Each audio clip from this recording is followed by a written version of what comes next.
사랑의 하나님, 한없는 주님의 사랑을 알게 하시고 우리 모두를 주님의 백성이요 자녀로 살아가게 하시니 감사합니다. 주님께 받은 사랑과 은혜가 너무나도 크기에 감격함으로 경배함으로 주님의 사랑을 또한 배우고 닮아가기를 원합니다. 복음에 합당한 우리의 생각과 행동과 삶을 형성하기 원합니다. 말씀을 통해서 구체적으로 깨닫게 하시고 삶의 변화를 이루어 우리 자신이 그리고 가정이 또한 몸닿는 삶의 모든 자리에서 하나님의 나라를 경험하게 하옵소서. 이 시간 주님의 은혜를 기억하여 11조 헌금 드린 성도님 계십니다. 주님께서 삶의 모든 직한 복이 되어 주시고 또 그 삶의 자리 가운데 동행하시며 직한 방패로 함께하여 주옵소서. 항상 우리의 모든 간구를 자녀의 간구로 들으시는 그 은혜에 감사드리며 우리 구주 예수 그리스도 이름으로 기도드립니다. 아멘. 오늘 함께 읽으실 말씀은 에스더 7장 1절부터 10절의 말씀입니다.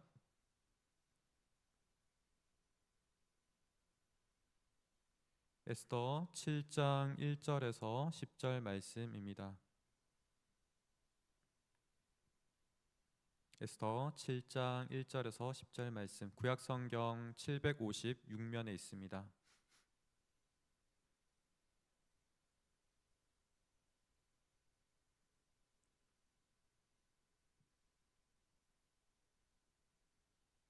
함께 교독하여서 읽도록 하겠습니다. 왕이 하만과 함께 또 왕후 에스더의 잔치에 가니라.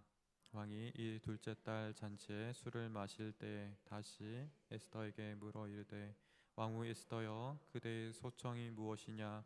곧 허락하겠노라. 그대의 요구가 무엇이냐? 곧 나라의 절반이라 할지라도 시행하겠노라.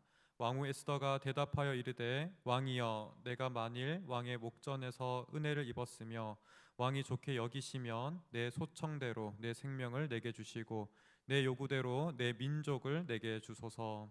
나와 내 민족이 팔려서 죽임과 도륙함과 진멸함을 당하게 되었나이다.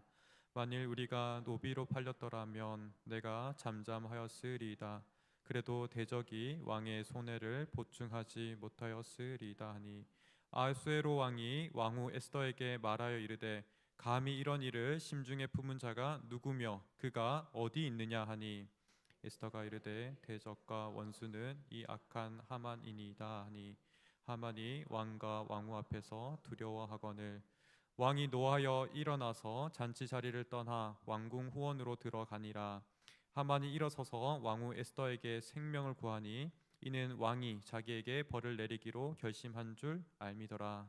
왕이 후원으로부터 잔치 자리에 돌아오니 하만이 에스더가 앉은 걸상 위에 엎드렸거늘 왕이 이르되, 저가 궁중 내 앞에서 왕후를 강간까지 하고자 하는가 하니, 이 말이 왕의 입에서 나오매 무리가 하만의 얼굴을 싸더라.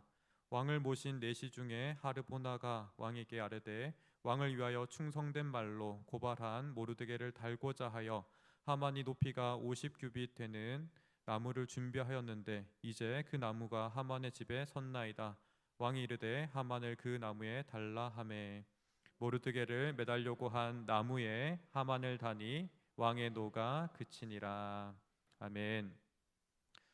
오늘 말씀을 통해서 왕의 노를 하만에게로 이러한 제목으로 말씀을 전하고자 합니다. 전하고자 하는 보다 핵심적인 부분은 우리가 지혜로운 말, 우리의 성도로 살아가는 삶에 있어서 지혜로운 말이 참 중요하다, 이러한 부분으로 말씀을 전하려고 합니다. 가장 먼저 우리가 주목하고자 하는 구절은 3절과 4절의 말씀입니다. 이 3절과 4절의 말씀이 본문에서 가장 빛나는 구절처럼 여겨집니다. 지혜로운 말은 왕을 바꾼다, 이렇게 저는 생각합니다. 이는 에스더가 왕의 마음을 움직인 가장 결정적인 말입니다. 3절과 4절의 말씀 제가 읽어드리겠습니다. 왕이여, 내가 만일 왕의 목전에서 은혜를 입었으며 왕이 좋게 여기시면 내 소청대로 내 생명을 내게 주시고 내 요구대로 내 민족을 내게 주소서. 나와 내 민족이 팔려서 죽임과 도륙함과 진멸함을 당하게 되었나이다. 만일 우리가 노비로 팔렸더라면 내가 잠잠하였으리이다. 그래도 대적이 왕의 손해를 보충하지 못하였으리이다. 에스더는 이 말로 민족의 운명을 민족 전체를 구했습니다. 사실 이는 헤아릴 수 없는 가치입니다. 우리 속담에 말 한마디로 청량빛을 갚는다, 이와 같은 속담이 있습니다. 이 속담을 에스더의 상황에 좀 빗대어서 우리가 해석한다면, 하만은 왕의 금고에 유대인들을 진멸하고 죽이기 위해서 은 1만 달란트를 넣었습니다. 천냥과 1만 달란트를 오늘날 가치로 환산한다면 천냥은 약 3,700만 원 정도가 되고요. 은 1만 달란트는 3,400억 정도 됩니다. 무려 1만 배의 가치의 차이가 있습니다. 이러한 가치는 당시 페르시아 나라의 한 재정의 1년의 그 예산에 맞먹습니다. 이처럼 에스더의 지혜로운 말은 제가 생각하기에는 국가급 그러한 가치를 가진다라고 생각합니다. 수많은 생명을 구한 언어입니다. 또 이 에스더를 평가하면서 저는 한 영화가 생각이 났습니다. 실화를 바탕으로 한 영화인데요. 영화 신들러 리스트입니다. 이 영화에서 독일계의 한 유대인이 독일계의 한 사업가가 유대인 1,100명을 구한 이야기가 있습니다.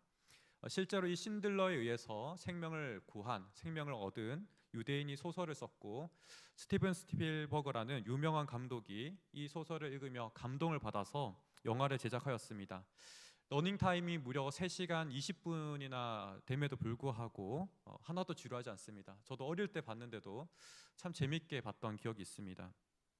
그리고 작품 또한 참 뛰어나서 66회 아카데미에서 모든 상을 거의 휩쓸듯이 작품상, 감독상을 포함하여서 거의 7개 상을 받았습니다. 제가 이렇게 계속해서 이 영화에 대한 설명을 드리는 이유는 이 신들러의 어떤 역할을 저평가하는 것이 아니지만, 이에 비해서 에스더의 이야기가 훨씬 더 그 규모나 또 범위나 극적인 면에서 결코 밀리지 않다는 것입니다. 신들러도 나치로부터 유대인을 1,100명을 구했지만, 에스더는 추정한다면 최소한 적게는 20만 명에서 많게는 100만 명의 사람까지 페르시아의 전 유대인들을 구했습니다. 이런 에스더의 업적을 통해서 말의 지혜가 얼마나 중요한지 우리는 깨닫습니다. 우리 또한 말을 통해서 수많은 생명을 구할 수 있습니다. 그리고 또 반대로 우리가 한없는 가벼운 말을 통해서, 또 누군가를 상처 입히는 말을 통해서 우리가 말을 형편없이 쓸 수도 있습니다. 그렇게 말씀을 통해서 우리 또한 지혜를 얻고 또 사람을 살리는 말을 하는 저희들 되기를 원합니다. 우리 삶에도 언어가 주는 감동이 있기를 간절히 소망합니다. 그러나 에스더가 왕에게 건넨 말은 사실 이루기가 굉장히 어려웠던 말입니다. 실현이 거의 불가능하기에 가까웠던 말입니다. 에스더가 유대인들을 구해달라는 그 요청은 왕이 이전에 한 약속을 뒤집어야 했기 때문에 그렇습니다. 에스더 1장 19절에서 와스디 왕후를 폐위하면서 다시는 왕 앞에 오지 못하게 하는, 이 와스디로 하여금 다시는 왕 앞에 서지 못하게 하는 조서를 내립니다. 그리고 이 조서를 설명하면서 1장 19절에서 이와 같이 말합니다. 바사와 메대의 법률에 기록하여 변개함이 없게 하고. 왕의 조서를 한번 내리면 변개함이 없습니다. 결코 바꿀 수가 없습니다. 에스더와 유다 민족을 죽여도 좋다는 법령은 왕의 조서로 똑같이 공포되었습니다. 한번 공포된 것은 없던 일로 할 수가 없습니다. 아무리 왕이라도 자신의 말의 위엄을 지켜야 하기 때문에 취소할 수가 없습니다. 그렇기 때문에 에스더의 요청, 유다인들을 살려달라는 그 요청은 사실 불가능한 일이고, 마치 왕이 바뀌는 것과 같은, 왕을 바꿔야만 하는 그런 난이도의 문제였습니다. 아마도 바로 이 이야기를 들었다면 왕은 이렇게 말했을지도 모르겠습니다. 내 눈에 흙이 들어가도 안 된다. 우리 결혼을 반대할 때 그런 말들을 종종 쓰는데요. 아마 왕 또한 똑같이 말하지 않았을까 싶습니다. 그러나 에스더는 이 왕의 마음을 바꾸면서 칼로 바꾸거나 군대로 왕을 바꾼 것이 아니었습니다. 지혜로운 말을 통해서 왕의 마음을 바꾸었습니다. 그 누구도 뒤집을 수 없을 것 같은 그 상황을 뒤집었습니다. 물론 우리 모두는 하나님의 섭리 안에서 살아가고, 이 에스더 또한 동일할 것입니다. 역사의 주관자이신 하나님께서 궁극적으로 왕의 마음을 바꾸었습니다.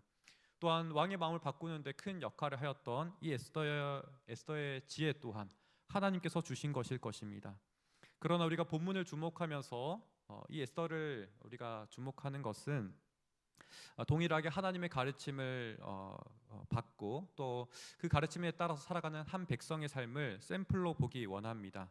하나님께서 역사하시는 이 백성의 삶에 우리가 지혜를 엿보는 것이죠. 궁극적으로는 에스더가 아니라 그리하여서 하나님을 우리가 높이고 우리 또한 믿음으로 살아가는 이 시간 되기를 원합니다.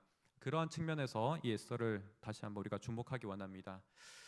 본문에서 우리가 한편 더 중요하다고 생각되는 것은 말도 말이지만 삶이 참 중요합니다. 우리는 흔히들 말을 지혜롭게 한다면 내가 먼저 말하고 뛰어난 논리와 언변으로 상대를 설득해야 된다라고 이렇게 생각합니다. 그러나 본문은 아주 특이하게도 왕이 먼저 말을 합니다. 에스더가 먼저 말했다라고 생각하기 쉽지만 왕이 먼저 에스더에게 말을 건네는 것이죠. 사실 이것은 에스더서에서 놀랍지 않은 사실입니다. 왕과 에스더가 나눈 대화를 모든 부분을 한번 살펴보시면 분석해 보면 에스더가 왕보다 먼저 말한 경우는 딱 한 번에 그칩니다. 그 한 경우를 제외하고는 모든 부분이 왕이 먼저 에스더에게 말을 걸고 있습니다.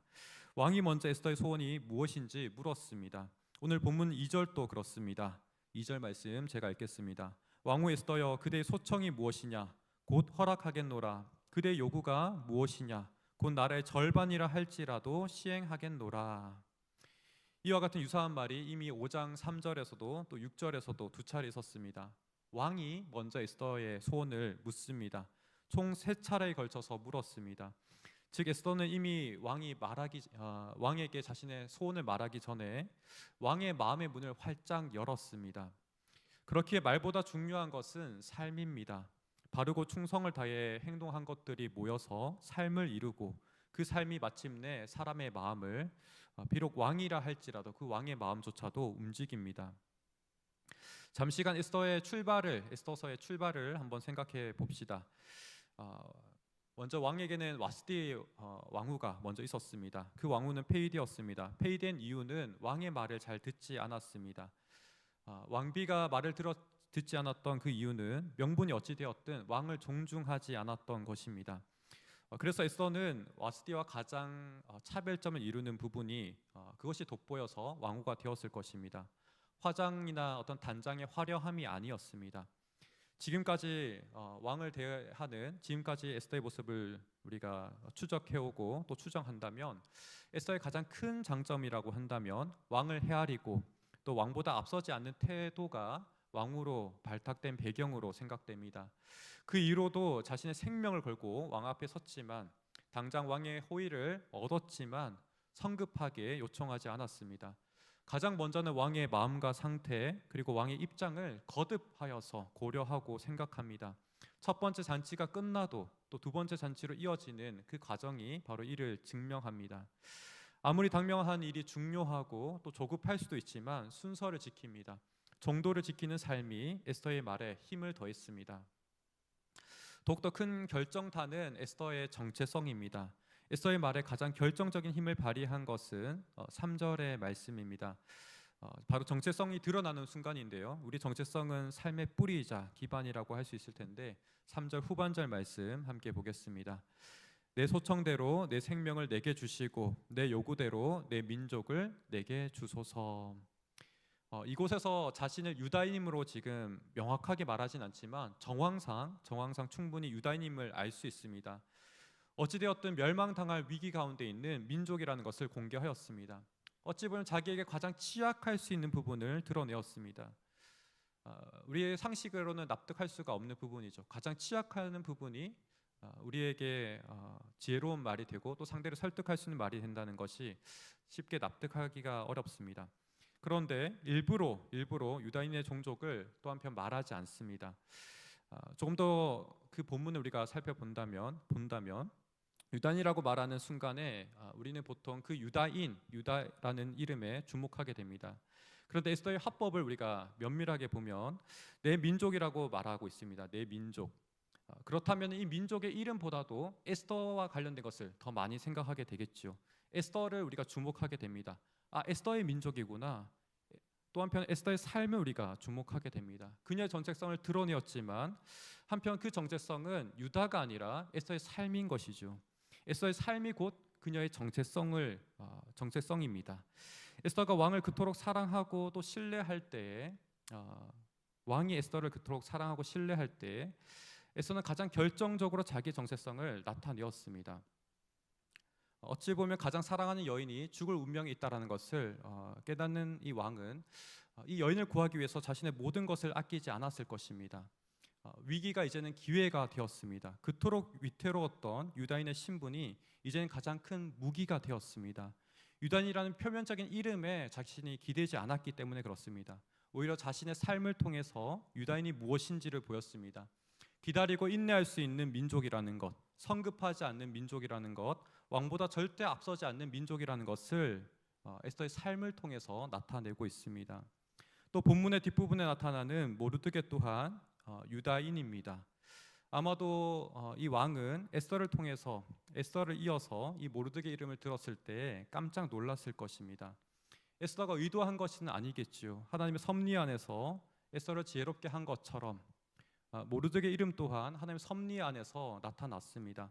왕의 내시 하르보나를 통해서 나타났습니다. 모르드게는 왕의 생명을 구한 충직한 신하였습니다. 왕이 하만의 제안을 따라서 왕보다 더 높은 명예로 높여주었던 이 모르드게였습니다. 왕이 왕의 말에 이 모르드게를 태우고 또 왕의 의복을 입히며 말의 머리에 왕관을 씌워서 온 성읍을 돌게 했던 모르드게였습니다. 하지만 이 모르드게는 교만하지 아니하고 다시금 자신의 본문으로 돌아갔습니다. 6장 12절을 보게 되면 근무지로 돌아간 모습을 우리가 확인할 수 있습니다. 모르드게의 충성은 그렇기에 상황에 따라서 흔들리지 않는 그런 한결같은 충성으로 나타납니다. 이 민족이 바로 유다 민족이라는 것이죠. 이름 자체가 중요한 것이 아니라 삶으로 나타나는 아름다움이 바로 유다인의 정체성입니다. 이런 삶이 에스더의 삶에서 에스더의 말에서 나타나며 이런 삶이 바로 가장 큰 무게이자 또 힘입니다. 그 누구도 가벼이 들을 수 없는 묵직한 무기입니다. 왕만 보아도 유다인을 죽이는 이것이 왕에게는 막대한 손해일 것입니다. 산술적으로 계산해도 그렇습니다. 페르시아의 모든 사람, 모든 유대인들을 노예로 판다 할지라도 하만이 왕에게 바친 은 1만 달란트에 미치지 못한다라고 합니다. 만약 유대인들을 죽인다면 이 에스더가 가진 가치들, 그녀가 가진 빛과 소금으로 살아가는 그러한 훌륭한 가치들이 모두 상실될 것입니다. 왕에게는 헤아릴 수 없는 그토록 큰 손실을 입힐 것입니다. 흑암과 같은 세상, 부패를 막을 수 없는 그런 상태가 이 나라 가운데 나타날 것입니다. 그러기에 하나님의 백성으로 하나님의 자녀로 살아가는 이 삶의 무게가 담긴 그 말은 이토록 강력한 것입니다. 그래서 왕후의 이 요청에 하만은 어떠한 저항도 하지 못하고 떨었으며 또 왕후 앞에 엎드리다가 마침내는 자신이 이 모르드게를 달려고 했던 장대에, 자신이 준비했던 그 장대에 자기가 죽고 맙니다. 정할 틈도 없이 매우 급박하게 멸망하였습니다. 삶의 무게가 든 왕후의 요청이 이토록 강력합니다. 그러나 제가 더욱더 한 가지 강조하고자 하는 것은 본문에 있는 에스더의 앞부분 말입니다. 겸손한 말이 이 모든 것을 훨씬 더 효과적으로 합니다. 진정으로 강력한 말은 겸손한 말입니다. 우리가 흔히들 말에 힘이 있다라고 생각하면서 그 말을 마구 휘두른다면 아무리 좋은 말이라도 그 말은 폭력적이고 말 것입니다. 다르게 말한다면 지혜로운 말이 진정으로 효과를 가지려면 겸손해야 합니다. 본문에선 더 구체적으로 왕을 탓하지 않으면서 하만만을 짚어내야 합니다. 핀셋과 같이 정말 문제 있는 부분만 짚어내야만 합니다. 왕 또한 책임이 있었습니다. 왕이 어리석어서 하만에게 인장을 내어주었기 때문에 이 모든 문제가 시작되기도 했습니다. 그렇지만 더욱더 궁극적인 근원적인 문제는 하만입니다. 이 복합적인 상황 가운데서 왕은 탓하지 않으면서도 하만의 죄를 물어야 합니다. 이때 에스더는 겸손한 말을 사용합니다. 3절 앞부분입니다. 왕이여, 내가 만일 왕의 목전에서 은혜를 입었으며 왕이 좋게 여기시면, 바로 이 말에서 왕은 선과 악을 초월해 있게 됩니다. 에스더가 감히 왕을 판단할 수 없습니다. 오직 왕만이 판단자일 뿐입니다. 왕은 에스더에게 나라의 절반까지 주겠다고 허락했지만 에스더는 결코 이 선을 넘지 않습니다. 이를 제가 생각하기엔 겸손이라 칭할 수 있겠습니다. 절제하는 것, 스스로를 제어하는 것이기 때문에 그렇습니다.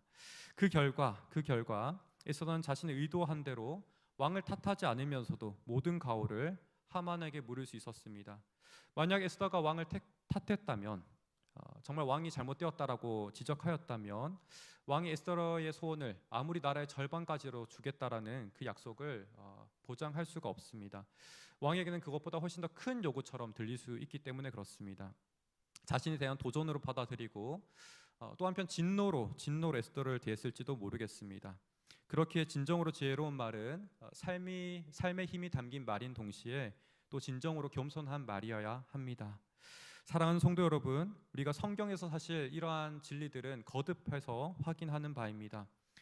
먼저는 우리의 정체성은 하나님을 경외하는 삶이고, 또 사람들에게는 이것이 인내로 또 충성으로 겸손한 삶으로 나타납니다. 우리 또한 하나님 앞에서 살아가는 바른 모습을 구체적으로 살아가게 된다면 인내와 충성으로 나타날 것입니다. 겸손으로 나타날 것입니다. 그러한 삶이 우리에게 함께하기를 간절히 소망합니다. 또한 이러한 삶에는 하나님의 열매가 반드시 있을 것입니다. 베드로전서 5장 5절과 6절의 말씀으로 말씀을 마치고자 합니다.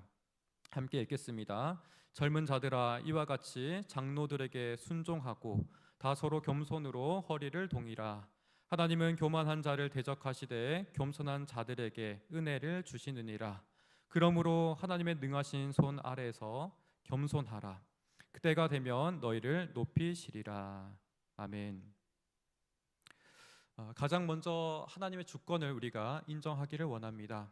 하나님께서는 질서의 하나님이시기 때문에 충성을, 또 인내를, 겸손을 강조하십니다. 이런 삶이 결코 어리석은 삶이 아닙니다. 하나님의 지혜가 담긴 삶이며 또한 능력이 담긴 삶입니다. 우리가 이미 삶에서 경험하고 있는 바일 것이고 또 인정한 바일 것입니다. 다시금 오늘 에스더의 이 말씀을 통해서 우리가 더욱더 분명히 깨닫고 또 깨달아 안 대로 살아가는 저와 여러분 되기를 소망합니다. 그래서 하나님께서 우리 삶을 통하여 또 우리의 언어를 통하여 진정으로 생명을 얻게 하는 역사가 있게 하시고 또 구하는 역사가 있게 하시는 귀한 은혜가 있기를 축복합니다. 하나님께서 기억하시는 귀한 삶과 생명을 구하는 입술 되시기를 이 시간 기도하기 원합니다. 함께 말씀을 기억하며 기도하겠습니다. 먼저 두 가지 제목으로 함께 기도하겠습니다. 우리가 말을 할 때 하나님 지혜 주시기를, 또 한편 지혜 주시되 은혜와 부르심을 따라서 하나님 우리를 부르신 그 은혜를 따라서 살아가는 삶이 우리의 기반에 놓일 수 있기를 기도하기 원합니다. 그런 삶의 능력이 담긴 우리의 말이 되기를 원합니다.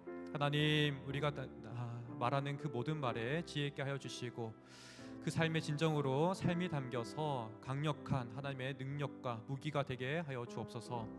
또 이어서 두 번째 기도하고자 하는 것은 말의 지혜와 능력과 더불어 겸손의 언어를 사용할 수 있기를 기도하기 원합니다. 그래서 참으로 우리가 하는 모든 말들이 적절하고 효과적으로 역사하기를 기도하기 원합니다. 참으로 복음을 말할 때 그 복음 또한 진정으로 영혼을 구하게 하는, 생명을 구하게 하는 능력이 있는 말이 되기를 간절히 소망하기 원합니다. 우리 두 가지 간절한 소망을 가지고 또 말씀을 기억하며 우리 간절히 하나님 앞에 아뢰겠습니다. 함께 기도합니다. 참으로 사랑이 많으신 주님 감사합니다.